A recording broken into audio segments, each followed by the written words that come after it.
Hey guys, JL3 here. Welcome back to a new story time. I haven't done one of these in a hot minute, but we're back. I finally remembered a story that is interesting enough to make its own video, so let's just get right into it. But first, real quick, check if you're subscribed. I would appreciate it, and make sure to hit that subscribe button. Not a lot of you are subscribed, and let's actually get into the story now, I promise. So this took place, I would say, 3 years ago?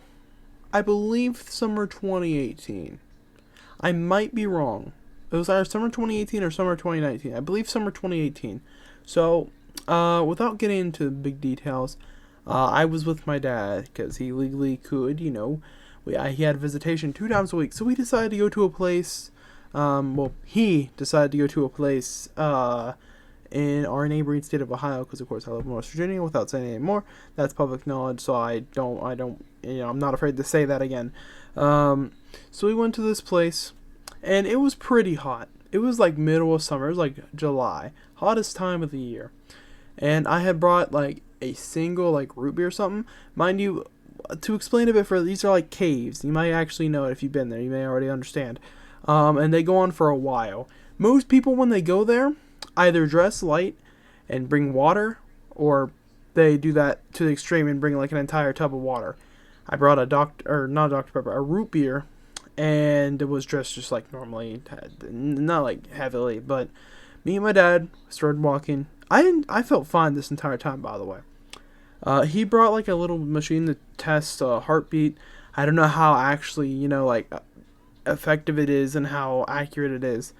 But we walked for a good hour, I'd say. There's an upper trail and a lower trail. Obviously, the lower trail leads you down into these caves. They're not you can still see, there's not very many spots that are there's a roof, but there's little small spots you can get pictures in. There's a little pool that people can swim in. A couple people did, not a lot of people did though. And there was a lot of people there, so I'm kind of shocked by that. It was mostly kids, which is fine. I'm pretty sure it's allowed, at least I hope. So we kept walking for a little while. I think my dad wasn't feeling it, and as much as we don't really get along, spoiler alert, very well, he's still my dad. I was like, okay, we can get out of here if you really want to, and he wasn't feeling it. When I'm actually, the little thing about me, I may be out of shape, but when I'm actually doing something like that, where it's something that involves physical activity that I'm actually interested in, surprisingly, I can go a lot longer in things like walking or running than some people that are in much better shape. I don't know how that works. But my dad, he's not in the peak physical condition, but he's not. I'm bigger than him by a decent margin. Even back then. I probably still weigh about the same as I do then, so it's fine. So we started walking back. There's multiple ways to get down. So the one way we took down, we took the other alternate route, which leads you back up to there, and you can start to leave. He pulled out his little thing, because by this point my soda was warm and I wasn't drinking it. I hadn't drank it in about half an hour. He pulled out his little heartbeat detector or whatever, and apparently my heart was beating quite slow.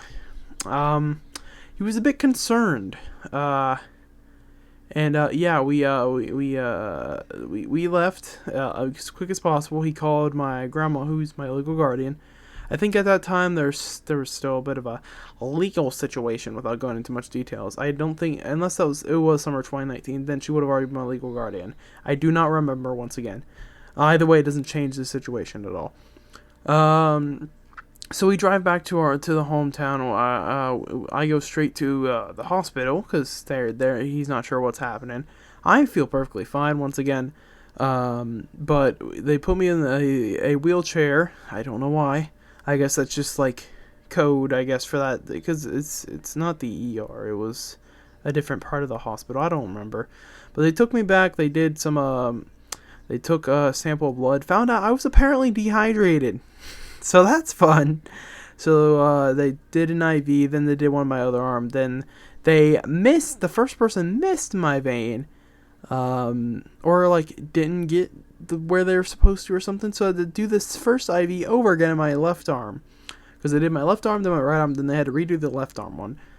They put some things on me, I guess, to monitor or something, around my stomach and area, little, I don't know what they are.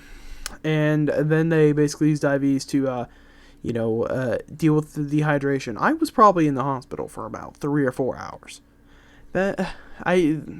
That's with going in and getting out and all that. That's the entire process. It wasn't like an overnight thing or anything.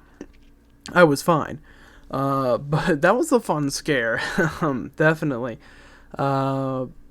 Safe to say I've not gone back there, but I do plan to at some point. It was a really cool place.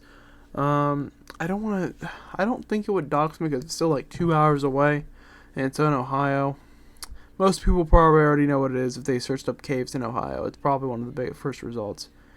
Whatever. It's old man's caves or old man caves. It's a really cool place. I would recommend going if you're like within like driving distance. If you're in a few hours, give it a go. Get up early, go out, give it a shot for a day. I don't know how open it is to the public right now because of COVID. This was way before that people knew that existed. So I do not know. But if it's open, I plan to go back at some point. Maybe this summer I'll go take a day there with a couple of the boys or with some family or whoever is willing to go. Because it is a really cool place, and I wanted to keep walking through. It is a really interesting place, and I would recommend it. But yeah, that was the story about how I, in the eyes of some, almost died. But yeah, that's fun. I don't really have any other quote-unquote like actual near-death experiences, I think. Or like close in quotes. But I do have a few other stories off the top of my head I think I haven't told that I could tell. So if you want to see that, hit that like button, subscribe, and all that fun jazz. And yeah, next time I'll be back with some more content as per usual.